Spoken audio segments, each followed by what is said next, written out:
ये देखिए, ये स्टार्ट है फिलहाल इंजन, और कुछ इस टाइप की जो है इसके अंदर आवाज़ आ रही है।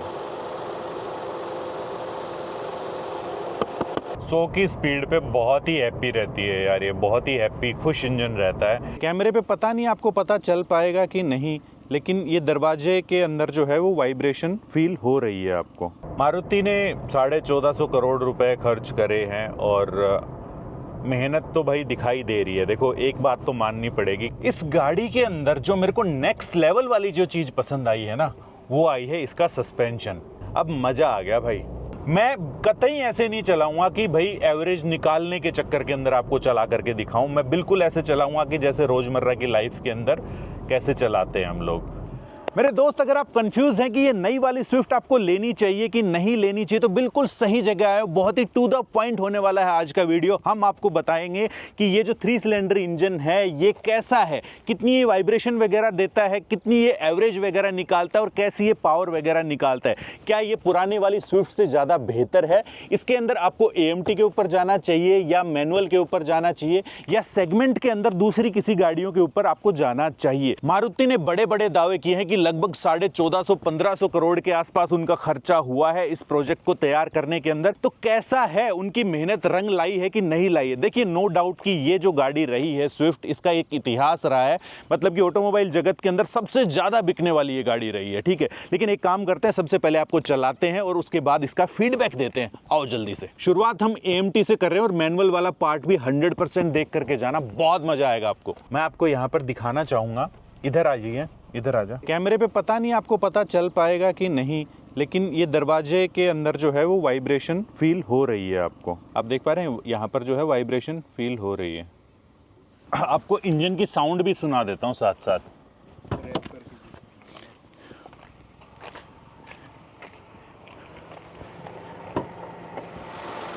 ये देखिए, ये स्टार्ट है फिलहाल इंजन, और कुछ इस टाइप की जो है इसके अंदर आवाज़ आ रही है। और अब हम एक्सीलेट भी करेंगे, फिर देखना है कि कैसी आवाज़ कर रहा है। करना थोड़ा सा एक्सीलेट।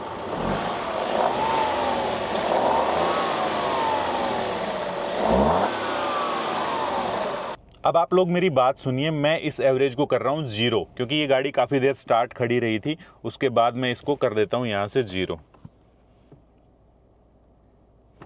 हो गई। और अब हम इस गाड़ी को स्टार्ट करते हैं, साथ ही साथ बताते रहते हैं कि कैसे ये चल रही है, क्या इसकी परफॉर्मेंस है। तो सबसे पहले काम क्या करते हैं हम, सबसे पहले देखिए जब पीछे की सीट बेल्ट्स का जो है ना वो सेंसर काम करता है कि नहीं करता है। क्योंकि जब हम लोग पीछे कोई नहीं बैठा था और चला रहे थे तो कोई आवाज़ नहीं आ रही थी, लेकिन जिम्नी वगैरह के अंदर या बाकी गाड़ियों के अंदर आती है, क्योंकि वहाँ पर वेट सेंसर नहीं लगा हुआ, तो आपको सीट बेल्ट लगानी पड़ती है। तो अब यहाँ पर कोई वेट सेंसर मेरे ख्याल से तो नहीं है यहाँ पर भी। और क्या कहते हैं कि पीछे अभी सीट बेल्ट नहीं लगा करके बैठा है बंदा, 20 से अबोव चली गई है और कोई भी आवाज़ नहीं कर रही, मतलब कि पीछे सेंसर ही नहीं दिए गए हैं। और अब मैं मेरी ड्राइविंग सीट वाली जो है ना वो हटाता हूँ, आ गया, मतलब मेरे लिए तो बोल रही है और को ड्राइवर के लिए भी बोलेगी, लेकिन पीछे के लिए नहीं बोलेगी। खैर, अब बात करते हैं मुद्दे की। मैं आपको एक चीज़ बहुत ही अच्छे तरीके से क्योंकि मैंने काफ़ी देर तक चला ली इस गाड़ी को, एक चीज़ मैं आपको शुरुआत के अंदर बता देता हूं कि 3 सिलेंडर वाला बिहेव तो लगेगा गाड़ी का, क्योंकि ये है 3 सिलेंडर, बिहेव आपको 100% लगेगा। लेकिन ये एक ऐसा 3 सिलेंडर है जो कि 4 सिलेंडर के काफ़ी नज़दीक तक पहुंच रहा है। स्मूथनेस के मामले के अंदर मैं बात कर रहा हूँ। NVH लेवल वगैरह जो है वो थोड़े से कंट्रोल कर रखे हैं मारुति वालों ने ना काफ़ी। और आप यकीन मानिए, ये गाड़ी एवरेज मशीन है। फिलहाल मैं AMT चला रहा हूँ, समझ रहे हैं आप। और जब मैं मैनुअल चलाऊंगा, मैनुअल भी मैंने चला चुका हूं, मैनुअल जब चलाई तो वो तो और भी ज़्यादा फन टू ड्राइव आपको लगने वाली है। AMT आपको उतना ज़्यादा फन टू ड्राइव नहीं लगेगी। ये पुराने वाली गई है। देखिए, स्विफ्ट जो है ना वो हर जगह मतलब कि अपनी प्रेजेंस छोड़ के जाती है यार। बहुत बिकी थी ये वाली गाड़ी भी, और उम्मीद ऐसा है कि भाई ये वाली गाड़ी भी काफ़ी आपकी बिकेगी। मैं कतई ऐसे नहीं चलाऊंगा कि भाई एवरेज निकालने के चक्कर के अंदर आपको चला करके दिखाऊं। मैं बिल्कुल ऐसे चलाऊंगा कि जैसे रोज़मर्रा की लाइफ के अंदर कैसे चलाते हैं हम लोग। बहुत ज़्यादा शेप वगैरह के अंदर इसमें बहुत ज़्यादा तब्दीली नहीं करी गई। दूर से इसको भी पहचान लोगे आप कि हाँ भाई स्विफ्ट ही है। तो आपका एरोडायनेमिक वगैरह काफ़ी सही है इस गाड़ी के, कोई दिक्कत नहीं है। और अंदर बैठ कर के अगर मैं बात करता हूँ विजिबिलिटी वगैरह की, तो वो भी आपको काफ़ी अच्छा लगने वाली है। मैनुअल भी चलाई, ऑटोमेटिक भी चलाई, और मुझे एक चीज़ पता चल गई कि ये गाड़ी बहुत ही माइलेज मशीन है, एवरेज मशीन है। इतनी तगड़ी एवरेज ये निकाल करके दे देगी कि कंपटीशन सोच भी नहीं पाएगा। एक चीज़ ये बड़ी पक्की है। लेकिन आपको कॉम्प्रोमाइज़ किससे करना पड़ेगा? बहुत ही हल्का फुल्का। एनवीएच लेवल बहुत तगड़े कंट्रोल कर रखे हैं, लेकिन फिर भी जो 3 सिलेंडर का जो बिहेव है ना, वो आपको जरा सा लगेगा यार। मुझे ये भी थोड़ा सा डाउट है कि अगर ये गाड़ी फुल लोड के ऊपर बैठेंगे, मतलब कि 4 या 5 बंदे बैठ करके चलते हैं, तो थोड़ी सी दब करके चलेगी, और वो आपको फील होगा कि हाँ यार, पावर थोड़ी सी और होनी चाहिए थी गाड़ी के अंदर। देखिए, ऐसा नहीं है कि AMT अपना काम नहीं कर रहा है, मतलब कि अच्छे तरीके से ये भी काम कर रहा है, लेकिन जो मज़ा आपको मैनुअल को चलाने के अंदर आएगा ना, ठीक है, वो तो आपको इसके अंदर नहीं मिलेगा। थोड़ा सा आपको लैगी लगने वाला है AMT, मतलब AGS ही है ऑफ कोर्स, लेकिन इस कैटेगरी के अंदर जिन्होंने भी AMT वगैरह दिया है ना, उनसे कहीं ज़्यादा स्मूथ, उनसे कहीं ज़्यादा सुपीरियर जो है ना, आप कह सकते हो इसको। अभी 17.1 की एवरेज दिखा रही है मेरे को, और भी तगड़ी एवरेज जो है वो बढ़ती जाएगी, क्योंकि जब मैं इसको नॉर्मल उसके हिसाब से चला रहा था तो 20 प्लस की एवरेज दिखा रही थी। 20-22 के आसपास की एवरेज ये बता रही थी मेरे को। कभी कभी जो है वो अंदर इंजन की जो नॉइस जो है वो आती है, और प्रॉपर आपको पता चल जाता है कि यस, ये 3 सिलेंडर है। 80 की स्पीड के ऊपर ये 2000 RPM के ऊपर रहती है, AMT की मैं बात कर रहा हूँ, और 100 की स्पीड के ऊपर ये 2500 RPM के ऊपर रहती है, और बहुत ही खुश रहती है, बहुत ही हैप्पी जो है ना वो इसका इंजन रहता है उस टाइम पे। मैं आपको ये एक चीज़ बता देता हूँ कि एवरेज निकालने वाले बंदे इस इंजन से आराम से लॉन्ग टूर अगर कर रहे हैं हाईवे के ऊपर, तो 25 की भी आराम से एवरेज निकाल सकते हैं, 25 प्लस में आराम से। कई जो मतलब कि चाहते ही नहीं है ना कि एवरेज वगैरह और ये सारी चीज़ झूठा करके और वो सारी चीज़ चलानी, तो भी आपको मरे से मरा 15 प्लस तो निकालेगी। आप देख रहे हैं डिफरेंस कितना ज़्यादा आ रहा है। और मैं यकीन करो, वैसे ही कह रहा हूँ कि आप बड़े ही फन टू ड्राइव तरीके से चलाते हो, तब भी आपकी 15 की तो एवरेज कहीं नहीं गई। मारुति ने 1450 करोड़ रुपए खर्च करे हैं, और मेहनत तो भाई दिखाई दे रही है। देखो, एक बात तो माननी पड़ेगी कि ये R&D करके ही जो है ना प्रॉपर इंजन वगैरह लेकर के आते हैं, नहीं तो मार्केट के अंदर ऐसे 3 सिलेंडर इंजन है जो कई साल हो गए हैं, ठीक है, लेकिन उसके बाद भी इस लेवल की रिफाइनमेंट के लिए तरसते हैं। ये जो रिफाइनमेंट जो दे रखी है ना इन्होंने, मैं बार बार ये बोल रहा हूँ कि यस, 3 सिलेंडर का बिहेव ज़रूर दिखेगा, लेकिन उतना कतई नहीं है। बहुत हद तक 4 सिलेंडर के पास में पहुँच रही है गाड़ी, और आपको इसके बदले में क्या मिल रहा है? तगड़ी एवरेज आपको जो है ना वो मिल रही है। 4 सिलेंडर का क्या हिसाब किताब था कि आपको उसके अंदर अगर अच्छी तगड़ी एवरेज चाहिए तो उसमें बहुत ही एहतियातन जो है ना वो गाड़ी चलानी पड़ती थी, बहुत ही कायदे से गाड़ी चलानी पड़ती थी। इसमें अगर आप नॉर्मल अपनी ड्राइव के हिसाब देखिए ना, 18.6 हो गई है, समझ रहे हैं आप नॉर्मल भी चला रहे हो ना, और मैं ऐसे ही चला रहा हूँ, कभी तेज कभी धीरे और बड़ी नॉर्मल सी स्पीड के ऊपर, तब ये एवरेज बढ़ती ही जा रही है। तो अब भी आपका ये जो है ना एवरेज निकाल करके देगा। देखिए 100% 100 से जब आप ऊपर चलाओगे ना तो NVH लेवल थोड़े से बढ़ जाते हैं। आप खुद सुन पा रहे होंगे शायद,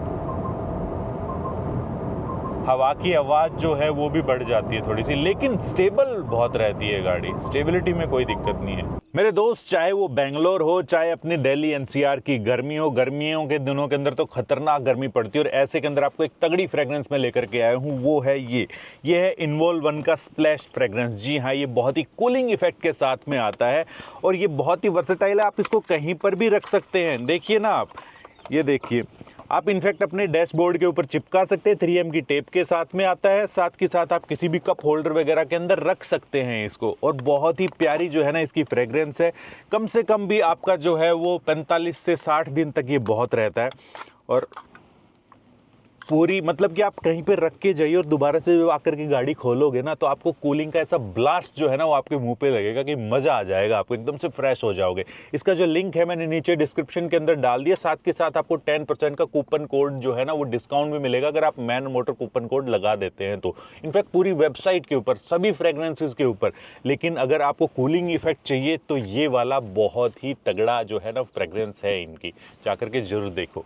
एक चीज़ मैं आपको बता देता हूँ यहाँ पर, जो फन करना चाहते हैं ना वो आप AMT के ऊपर मत जाना, लेकिन अगर आप शहर में रहते हैं, ठीक है, और डेली की मतलब कि रूटीन लाइफ है आपकी, ऑफिस से घर, घर से ऑफिस या काम काज पे जाते हैं या छोटे मोटे इधर उधर घूमना फिरना होता है आपका, ठीक है, मैं कहता हूँ कि AMT के ऊपर ही जाना, क्योंकि ये काफ़ी सहूलियत दे देता है। एक चीज़ ये है, लेकिन आपको थोड़ा सा भी फन करना है ना तो 100% आप मैनुअल के ऊपर ही जाना। और मैनुअल अभी चलाऊंगा तो मैं आपको बताऊंगा, कहीं पर भी स्किप मत करना वीडियो, बहुत ही मज़ा आने वाला है मैनुअल के अंदर। ये देख रहे हो आप 19.7 हो गई है ये एवरेज, तो ये बढ़ती जाएगी, क्योंकि मैंने देखा है 25 प्लस भी निकाली है मैंने, ऐसे ही चल रहा था ना मैं, तब मैं कह रहा हूँ कि आपको बहुत ही तगड़ी एवरेज मशीन है यार ये।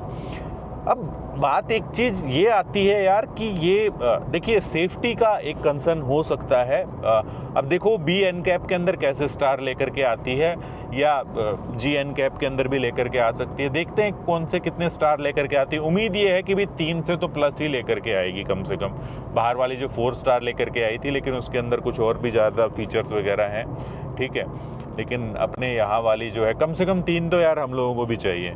वैसे देखो मारुति बड़े वादे ज़रूर कर रही है कि हाँ भाई हमने जो है वो हाई टेंसाइल स्टील जो है 45% यूज़ किया है इसके अंदर, ठीक है, और 20% जो है वो अल्ट्रा हाई टेंसाइल स्टील का इस्तेमाल किया है।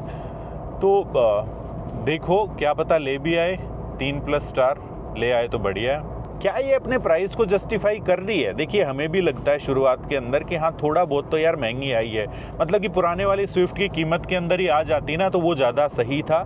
लेकिन अब इनके लिए एक चलो वो एक चीज़ वो आ जाती कि भाई इनका ये नया इंजन है, काफ़ी R&D के अंदर भी खर्च करा है। मेरा ये डाउट था कि भैया ये 3 सिलेंडर लेकर के आए, ये कहीं ना कहीं जो कंपटीशन वाली जो गाड़ियाँ देती वैसा तो नहीं है, लेकिन मानना पड़ेगा डेफिनेटली ये उससे अबव है, ऊपर की परफॉर्मेंस जो है ना वो दे रहा है। एक 3 सिलेंडर के अंदर आपको क्या चाहिए यार, कम से कम जो है वो वाइब्रेशन वगैरह हो और वो सारी चीज़ें, तो इसके अंदर काफ़ी कंट्रोल किया गया। आपको देख रहे हो बहुत ही स्मूथ तरीके से जो है ना वो चल रही है। हालांकि अगर 4 सिलेंडर होती तो उसमें NVH लेवल इससे थोड़ा सा कम होता, लेकिन एक चीज़ हमने और नोटिस करी है मेरे भाई, आपको बताना ज़रूरी है कि अगर आप 100 की स्पीड या 80 से मतलब 100 की स्पीड आप या 100 की स्पीड को क्रॉस कर जाते हो ना तो विंड नॉइस जो है वो आती है, टायरों से रोड नॉइस जो है वो भी आपकी थोड़ी सी आती है। ये थोड़ा सा और बेहतर हो सकता था, यहाँ पर काम किया जा सकता था। ये देखो ये कई बार ऐसी सिचुएशन हो जाती है कि आपको क्विक ओवरटेक करना है ना, तो यहाँ पर आपकी मैनुअल जो है ना वो बड़ा ही बिंदास काम करती है। ये थोड़ा सा आपको लैगी लग सकता है। 100 की स्पीड पे बहुत ही हैप्पी रहती है यार, ये बहुत ही हैप्पी खुश इंजन रहता है। 2500 RPM के ऊपर चल रहा होता है, बढ़िया एवरेज निकाल रहा होता है, और अभी भी बढ़ती जा रही है, 20.6 प्लस ही होती जा रही है। तो आप खुद देखो। ये स्टेबिलिटी की बात करते हैं कि अभी अच्छी खासी हाई स्पीड ही है, 100 प्लस भी लेकर के चलते हैं। गाड़ी ऐसा नहीं है कि यार मतलब कि अनस्टेबल आपको फील हो, 100 की स्पीड के ऊपर प्रॉपर परफेक्ट कंट्रोल के अंदर जो है ना वो लग रही है मेरे को तो गाड़ी। और अगर मैं बात करता हूँ स्टीयरिंग वगैरह की, तो ये बहुत ही अच्छा लगेगा यार आपको, और प्रॉपर रिटर्न आता है, प्रॉपर रिटर्न आ जाता है अपने पोजीशन के ऊपर, जैसे यू टर्न वगैरह आप लेते हैं ना। मारुति ने बहुत काम किया है यार, मारुति सुजुकी ने बहुत काम किया है यार स्टीयरिंग वगैरह के ऊपर। मतलब जहाँ जो पहले आते थे ना काइंड ऑफ डेड टाइप के स्टीयरिंग आते थे, वो डेड रिस्पॉन्स था उनका, अब वो चीज़ नहीं बची है। 100 की स्पीड से जैसे आप ऊपर जाते हैं ना तो फिर या 2500 RPM से जैसे आप ऊपर की तरफ गए 3000 या 3000 से ऊपर, तब ये आपकी एवरेज को घटाना शुरू कर देता है। बाकी देखो यार प्लास्टिक क्वालिटी देख रहे हो आप, ये थोड़ा सा इम्प्रूवमेंट की गुंजाइश तो है भाई यहाँ पर, बट वही है कि यही से ही थोड़ी कॉस्ट कटिंग होती है। प्लास्टिक क्वालिटी डेफिनेटली इम्प्रूव हो सकती थी यहाँ पर। ये देखिए बहुत सारे लोग, मतलब हम भी चाहते थे कि स्मार्ट हाइब्रिड आए, ठीक है, लेकिन एक बात ये भी है कि यार अननेसेसरी की कॉस्ट बढ़ जाती है उसके अंदर, गाड़ी का रेट इतना महंगा हो जाता, फिर लोग कहते कि यार इतनी महंगी और वो भी स्विफ्ट क्यों खरीदें हम, इससे सस्ती तो बलिनो मिल रही है, ठीक है, इससे सस्ती तो और दूसरी गाड़ियाँ मिल रही हैं डेफिनेटली, और ये गाड़ी ऑलरेडी इतनी तगड़ी एवरेज निकाल रही है, तो इसके अंदर मुझे नहीं लगता कि स्मार्ट हाइब्रिड वगैरह जो है ना वो आएगा, मुझे नहीं लगता कि अब कोई आएगा। हाँ, विदेशों के अंदर ये दे सकते हैं, इंडिया के अंदर मुझे नहीं लगता कि आएगा। AMT टिपिकली AMT वाला बिहेव है इसका, ठीक है, लेकिन 3 सिलेंडर जो है वो काफ़ी इम्प्रूव्ड 3 सिलेंडर है, आपको लगने वाला है, अच्छी खासी एवरेज ये निकालने वाला है, ठीक है। मुझे पर्सनली जो है वो ज़्यादा मज़ा आया किसको चलाने में, मैनुअल चलाने के अंदर। मैनुअल बहुत चलाई है, अभी आप मैनुअल का भी वीडियो देखेंगे, लेकिन एक चीज़ मैंने देखी, देखिए इसके अंदर जो है वो आप अपना मैनुअल मोड भी सिलेक्ट कर सकते हैं। ये देखो 6000 RPM इसका जो है वो रेड लाइन है। चाहे आप AMT के अंदर ही मैनुअल लगा करके चलाओ तब भी आपको बड़े मज़े देगी ये गाड़ी, और मैनुअल के अंदर सीधे सीधे तो मज़े आते ही आते हैं। अच्छा, एक चीज़ मैं आपको बता देता हूँ कि भैया इस जेड सीरीज इंजन के साथ में क्या है कि अगर आप इसको, मतलब कि ये AMT है, इसको आप मैनुअल के अंदर डाल करके और फिर थोड़ा सा फन करते हुए चलाते हैं ना, तो एवरेज एकदम से ड्रास्टिकली चेंज नहीं होती, नीचे नहीं गिरती जैसे कि आपके टर्बो इंजन्स के अंदर गिर जाती है ना एकदम से। सबसे पहले गाड़ी स्टार्ट करते हैं, एवरेज जो है वो 0 कर दी है मैंने। एक बात जो शुरू करने से पहले ही मैं आपको बता देता हूं कि इस गाड़ी का क्लच बेहद बेहद बेहद लाइट है। अगर आप इसका AGS ना लेकर के मैनुअल भी लेंगे तो भी आपको जाम भरे इलाके में भी कोई खास दिक्कत या तकलीफ नहीं होगी, मतलब कि आपके पैर के वेट से ही ऐसे दब जा रहा है। ये क्लच है कि नहीं है पता ही नहीं चलता, और गियर जो है वो भी बहुत स्मूथ दिए गए हैं दोस्त। इस गाड़ी के अंदर जो मेरे को नेक्स्ट लेवल वाली जो चीज़ पसंद आई है ना, वो आई है इसका सस्पेंशन।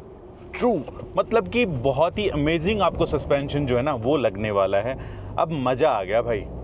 अभी देखिए बिल्कुल हमने स्टार्ट करी है तो बिल्कुल लगभग 0 से 8 से फिर गाड़ी स्टार्ट होगी, मतलब एवरेज की मैं बात कर रहा हूँ, और अब देखना कहाँ तक चली जाती है। और मैं बिल्कुल ही इसको भी बिल्कुल ही नॉर्मल चलाऊँगा, मतलब कि जैसे हम रोज़मर्रा की लाइफ में चलाते हैं उसी हिसाब से, और फिर देखते हैं कि मैनुअल ज़्यादा बढ़िया एवरेज निकाल रही है कि आपकी AGS जो है ना वो बढ़िया एवरेज निकाल रही है। मैं 100% आपको लिख करके देता हूं कि AGS की बजाय मैनुअल कहीं ज़्यादा आपको फन टू ड्राइव लगने वाली है, लेकिन AGS के अंदर एक तगड़ा एडवांटेज ये भी है कि उसको आप मैनुअल के अंदर करके भी चला सकते हो ना, तो उसके दोनों का जो है ना आप मज़ा लूट सकते हो। आप थोड़ी देर के अंदर ही, मतलब कि हार्डली आप आधा घंटा गाड़ी चलाओगे, उसके बाद में इतनी आपको ऐसा आपके इशारों के ऊपर नाचना, मतलब कि गाड़ी के कंट्रोल की मैं बात कर रहा हूँ, बड़े ही कंट्रोल में रहती है गाड़ी आपके ना, मज़ा आएगा आपको बताता चलूँ कि 15 के आसपास हो गई है एवरेज ऑलरेडी इसकी 15.2। देखिए मैं आपका कंफ्यूजन जो है ना वो क्लियर करता हुआ चल रहा हूँ, ठीक है। 4 सिलेंडर की बजाय 3 सिलेंडर जो है वो ज़्यादा कारगर चीज़ है, मतलब कि मारुति इतना कॉन्फिडेंस के साथ बोल रही है। तो अगर हम इसको थोड़ा सा बेनिफिट ऑफ डाउट देते हुए चलें तो यस डेफिनेटली ये जो है वो काफ़ी ज़्यादा बेहतर जो है ना एवरेज जो है ये निकाल रहा है इंजन, उसकी बजाय उसमें थोड़े से फिर भी आपको एवरेज निकालने के लिए निकालता वो भी अच्छी है, लेकिन एफर्ट लगाने पड़ रहे थे। ये एफर्टलेसली जो है ना वो एवरेज निकालने वाला ही है, इसका फितरत ही ऐसी है, ठीक है, कि भाई एवरेज निकाल करके देगा, चाहे आप कैसे भी चलाओगे ना तब भी, ठीक है। फन टू ड्राइव मैं कहूँगा कि इट्स अ डिसेंट मशीन, ऐसा नहीं कहेंगे कि बहुत ही ज़्यादा आपको कुछ आपका जो है ना वो एड्रेनल हाई कर देगी, आपका जो है कि आपको मज़ा ही आ जाएगा, ऐसा कुछ नहीं आपको लगेगा। लेकिन हाँ एक अच्छा इंजन है जिसमें आप अंडर पावर नहीं कह पाओगे। लेकिन एक और चीज़ मैं बता दूं कि अगर इसके अंदर फुल लोड के अंदर, ठीक है, चल रहे हो 4 या 5 बंदे बैठने के बाद, फिर भले ही आपको थोड़ी सी अंडर पावर ये लग सकती है गाड़ी। कुछ लोग पूछेंगे भाई बलिनो से बेहतर है क्या? नहीं, Baleno is superior product, Baleno इससे बेहतर है। लेकिन बात वही आ जाती है कि अगर आप बेस वेरिएंट लेते हैं या VXI वेरिएंट लेते हैं तो ये सेंसिबल थोड़ी सी ज़्यादा है, क्योंकि इसके अंदर एयरबैग वगैरह जो है वो भी ज़्यादा आ चुके हैं, ठीक है, एवरेज वगैरह ये भी ज़्यादा निकालेगी उससे, तो इस वजह से। नहीं तो बलिनो थोड़ी सी सुपीरियर, अगर आपके लिए ये प्रायोरिटीज़ नहीं है देन गो फॉर बलिनो। एक और तगड़ा कन्फ्यूज़न भाई साहब सीधा सीधा बताओ कि भाई मैनुअल लें कि AGS लें, ऑटो गियर शिफ्ट लें। देखिए मैं AGS मतलब कि AMT वगैरह हो, चाहे वो टॉर्क कन्वर्टर हो, चाहे किसी भी तरीके का ऑटोमेटिक हो, मैं उनका बहुत तगड़ा फैन रहा हूँ क्योंकि वो बहुत ज़्यादा आराम देती हैं आपको, ठीक है। लेकिन अगर मैं प्रॉपर स्विफ्ट की बात करता हूँ तो मुझे इसके अंदर मैनुअल ज़्यादा बढ़िया लग रहा है क्योंकि इसका क्लच वगैरह ऑलरेडी बहुत लाइट है, ठीक है। मैं नहीं चाहता कि जो AGS जो कंफ्यूज रहता है वो मैं खरीदूँ, सिंपल सी बात है। ये ऐसी गाड़ी है कि आपको इशारों के ऊपर नाचनी चाहिए, तो वो इसका जो मैनुअल है ना वो आपके इशारों के ऊपर नाचता है। तो मैं हूँ तो मेरे को तो पैसे मैं लगाऊंगा भाई मैनुअल के ऊपर, और मैनुअल के अंदर भी जो है मैं ज़्यादा से ज़्यादा VXI के ऊपर जाऊंगा, समझ रहे हैं आप। वो मेरे को सबसे ज़्यादा वैल्यू फॉर मनी प्रोडक्ट लग रहा है। उसके ऊपर एक प्रॉपर वीडियो बनाया, खैर आपने नहीं देखा तो आपको देखना चाहिए वो वीडियो।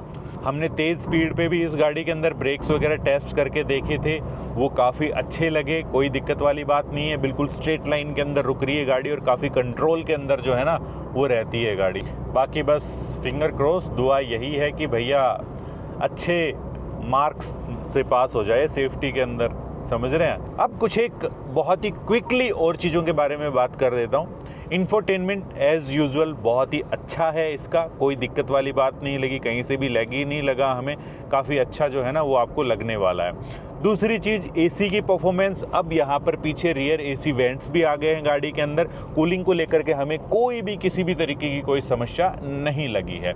GPS नेविगेशन अगर आप चलाते हैं तो आपका MID के अंदर भी आ जाता है, टर्न बाय टर्न जो है ना वो दिखाता रहता है कि इतने मीटर पे लेफ्ट, इतने मीटर पे राइट या सीधा चलना है, ठीक है। तो वो वाली चीज़ें आप MID के अंदर भी देख सकते हैं। चार्जिंग की भी कोई समस्या नहीं है भाई गाड़ी के अंदर, ठीक है। USB पॉइंट्स दिए हुए हैं, USB-A भी है, USB-C भी है, तो इस टाइप की सारी चीज़ों का यहाँ पर ध्यान रखा गया है। एंड गाड़ी के अंदर आपको यहाँ पर वायरलेस चार्जर की सुविधा भी देखने को मिलेगी। तो फीचर्स के नाम के ऊपर कोई कटौती नहीं करी गई है, यहाँ पर फीचर्स भी आपको अच्छे मिलने वाले हैं। जहाँ पर इम्प्रूवमेंट की गुंजाइश है वो ये है कि भाई प्लास्टिक क्वालिटी डेफिनेटली इम्प्रूव होनी चाहिए, ठीक है। और इसके अलावा तो मुझे कुछ नहीं, इंजन तो इन्होंने नया दिया ही दिया है और काफ़ी 3 सिलेंडर के हिसाब से बहुत ही इम्प्रूव जो है ना वो इंजन आपको लगने वाला है, बहुत ही इम्प्रूव्ड इंजन है ये। बाकी जो सेगमेंट के अंदर जो दूसरी गाड़ियों में 3 सिलेंडर दिया जा रहा है उनसे तो कहीं ज़्यादा बेहतर है, कहीं ज़्यादा बेहतर। तो मेरे दोस्त इसके अलावा आप बताइए, और मेरे ख्याल से मेरे को कोई भी समस्या नहीं लगी, ना पीछे बैठने में कोई दिक्कत है ना आगे बैठने में कोई दिक्कत है, कंफर्ट के हिसाब से भी मेरे को डिसेंट लगी गाड़ी। तो ये था आज का हमारा वीडियो जो कि हमने स्पेसिफिक रखा इंजन की परफॉर्मेंस को लेकर के, ताकि आपके डाउट दूर हो जाएं कि हाँ भाई लेनी है कि नहीं लेनी है। इसके अलावा अगर आपके कोई सवाल हैं तो नीचे कमेंट्स के अंदर हमसे ज़रूर से ज़रूर पूछिए, हम वहाँ पर ही जवाब देने की कोशिश करेंगे या कोई एक अलग से वीडियो भी आपके लिए क्रिएट कर देंगे। तो इसी मैसेज के साथ कि अगर आप 4 व्हीलर चलाते हैं ना तो सीट बेल्ट का प्रयोग ज़रूर करना, अगर आप 2 व्हीलर चलाते हैं तो हेलमेट ज़रूर पहनना। जय हिंद, जय भारत। और हाँ, अगर आप अभी भी कंफ्यूज है कि गाड़ी कौन सी खरीदने, तो डिस्क्रिप्शन के अंदर एक लिंक छोड़ दिया, वहाँ पर 24 घंटे के अंदर हम आपको जवाब देते हैं, वहाँ पर जाकर के पूछिए, आपकी रिक्वायरमेंट के हिसाब से आपको बताते हैं वहाँ पे।